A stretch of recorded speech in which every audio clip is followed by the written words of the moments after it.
Hey Aussie gamers, welcome to today's episode of Lucas's Last 48. And first today, before I get started, is I just want to wish Red all the very best. He's under the weather.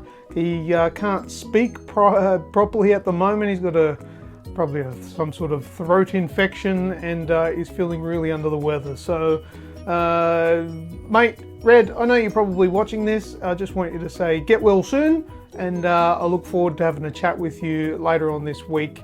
And recording the next podcast with you as well. So I'll give you a ring in a few days, or if you feel up to it, give me a call. But I figured I won't call because you probably can't speak, your throat's sore. But anyway, I reckon everyone on the page is going to give you a shout out and tell you to get well soon. So good on you, Red.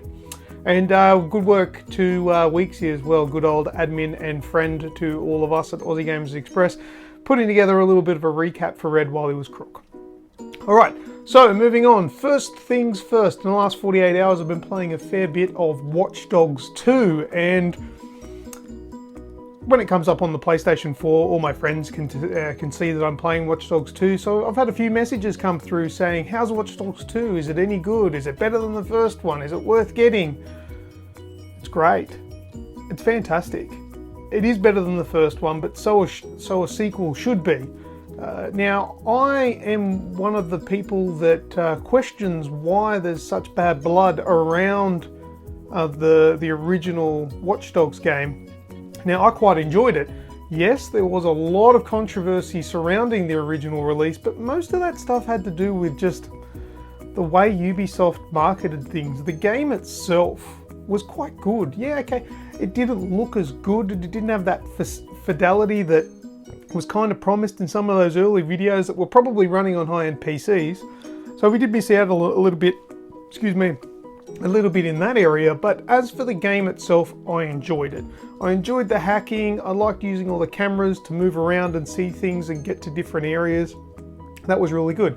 Now, in Watch Dogs 2, all that is back and it is expanded upon, and with the addition of the jump car, which is basically like the little remote drone from Rainbow Six Siege, and also the quadricopter, or a drone, a remote controlled drone, those additions as well has opened it up a lot more. The drone, whereas it can fly everywhere, is more of a reconnaissance vehicle where you can fly around, look at things where you want to go and all that sort of thing, but it can't necessarily do everything. So you can't just fly around and get everything done.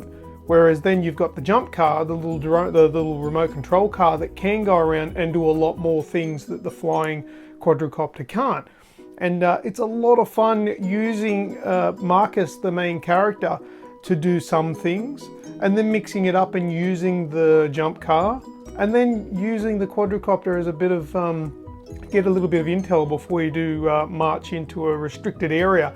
So I've been finding the approach to the missions a lot more customizable towards however you want to play it yourself, and I find that really good, and I'm really enjoying it.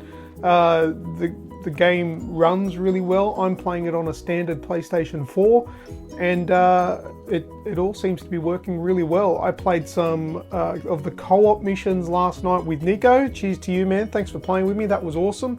And we had issues sending each other invites to get into each other's games, but then we realized we didn't even really need an invite. We could just click on our friend and hit join game, and it did that immediately. So it went really well. So it's going good. I haven't completed the review for it. There will be a written review up on the Aussie Games Express website, which is aussiegamesexpress.com, and that will be up at some stage this week.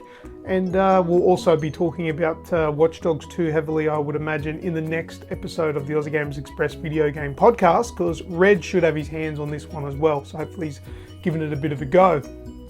But that's all I'll talk about for Watch Dogs 2 at the moment. I'll save a little bit for the review. Moving on, now the last thing I'll talk about before I go on too long is the PlayStation 4 Pro and 4K televisions. I'm thinking about getting one. Now, I do stand fast with my original opinion that I kind of wish the PlayStation 4 Pro didn't exist. I kind of just hoped that they would push the PlayStation 4 a lot further to its limits within the sort of time frame that it's been available, rather than punching out a new more powerful console. But I'm a techie at heart and I like having the newest and greatest things, so it's something that I've been thinking about getting.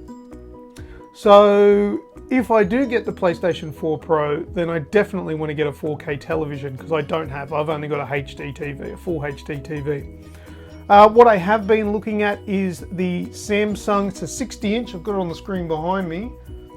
Where is it? Oh, little windows come down. 60-inch KU6000 UHD LED TV. So I want to get your opinions on TVs. If you guys listening and watching have a 4K TV, what have you got? Is it good? Are there some things about it that you don't like? Are there some TVs that I should avoid? But that's the model that I think I'm going to get. It's about $2,000 retail in the stores.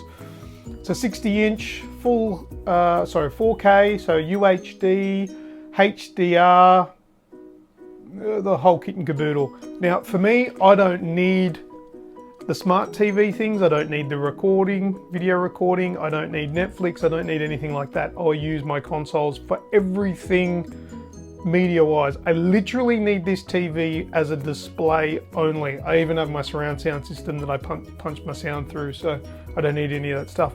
So give me your thoughts and opinions and some advice in the comments below. I'd really appreciate it. And if you've also been playing Watch Dogs 2, let me know about that as well. What do you think about that? But yeah, like I said, my review will be up on the Aussie Gamers Express website shortly, some stage this week, I would imagine. So check it out if you want to know more about Watch Dogs 2. Just quickly before I finish, because I've got to be a broken record, this thing's up for grabs. Check out the pinned post at the top of the Facebook page if you want to work out how you can get your entry in to win this Battlefield 1 controller for Xbox and PC. And we'll do some give you some extra things that you can do to earn extra entries very soon. Keep an ear on the page. And that's it. So lastly, get well soon, Red. Thank you, Nico, for last night in the co-op camp, co-op missions in Watch Dogs 2. And that'll be it. I think I'll be streaming a little bit more of it tonight, late tonight as well. If you want to come to the YouTube channel and watch some Watch Dogs 2 being streamed and have a chat with me, that'd be great. But that's all. That's all I've got. So I'll see you in the next 48 hours. That's right. And until then, I will see you next time. Catch ya.